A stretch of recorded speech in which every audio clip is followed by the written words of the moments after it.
বিল দুটা পাশ হয়ে গেল। আমরা টাইম কনস্ট্রেইনের কারণে 133টা অধ্যাদেশ যেগুলো ছিল এর মধ্য থেকে যেগুলো বিল আকারে এসেছে এবং যেগুলো ল্যাপসেস হয়ে গেছে সেগুলাতে আমরা আমাদের অধিকার পুরোপুরি পাইনি, কারণ সময়ের সীমাবদ্ধতা ছিল। সেই ক্ষেত্রে ইচ্ছায় হোক অনিচ্ছায় হোক আমাদেরকে এই প্রক্রিয়ার মধ্যেই থাকতে হয়েছে। তো এখন সেরকম কোনো প্রেক্ষাপট ছিল না। এই দুইটা বিলের ক্ষেত্রে আমাদের অধিকার কিন্তু খর্ব হলো।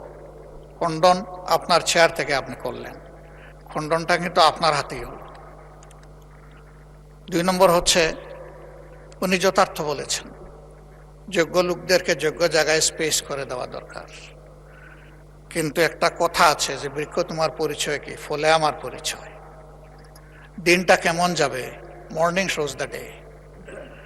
সরকারের 2 মাসে যে সমস্ত কার্যকলাপ বেসিক জায়গাগুলোতে হাত দেওয়া হয়েছে, প্রত্যেকটা জায়গায় জনগণের আকাঙ্ক্ষার বিপক্ষে চলে গেছে। বাংলাদেশ ব্যাংকের মতো, আমি বেসিক জায়গা বলেছি, আমি কোনো কার্ড এগুলো বলিনি, নীতিগত যে জায়গাগুলো, আলোর পথে নতুন দিশা।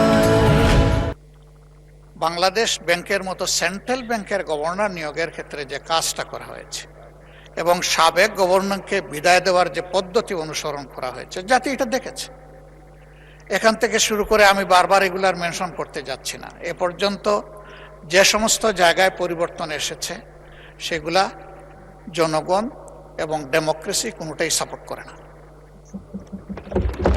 এমনকি খেলার মাঠটা পর্যন্ত আমরা উন্মুক্ত রাখতে পারলাম না, ওখানেও গিয়ে আমরা ঝাঁপাইয়ে পড়লাম। তাহলে যেটা মাননীয় মন্ত্রী বললেন যে যোগ্য লোকদেরকে যোগ্য জায়গায় না দিলে দেশ আগাবে কিভাবে, তো এইভাবে যদি যোগ্যতা সিলেকশন হয়, আমার প্রশ্ন, দেশ আগাবে কিভাবে? আমরা তো কার ইন্টেনশন কি সেটা দেখতে পারবো না, এটা মনের ব্যাপার, এটা একমাত্র আল্লাহ তাআলা দেন। আল্লাহু আলিমুম বিজাতিস সুদূর, আল্লাহ ছাড়া এটা কেউ জানে না। আমরা দেখব তার প্রকাশটা কি, বাস্তবায়নটা কি, কিভাবে এটা রিফ্লেক্ট করতেছে সমাজে। সেটা এই রিফ্লেকশনে আমরা শঙ্কিত যে এইভাবে সব কিছুকে পলিটিসাইজ করলে, ক্ষেত্র বিশেষে গোষ্ঠী পরিবার এগুলাকে প্রাধান্য দিয়ে আগাইলে এ দেশ তো আগাবে না। আমরা তো সবাই মিলে চাই যে দেশটা এগিয়ে যাক। এ পর্যন্ত সেরকম দৃশ্যমান কোনো কিছু আমাদের কাছে নেই।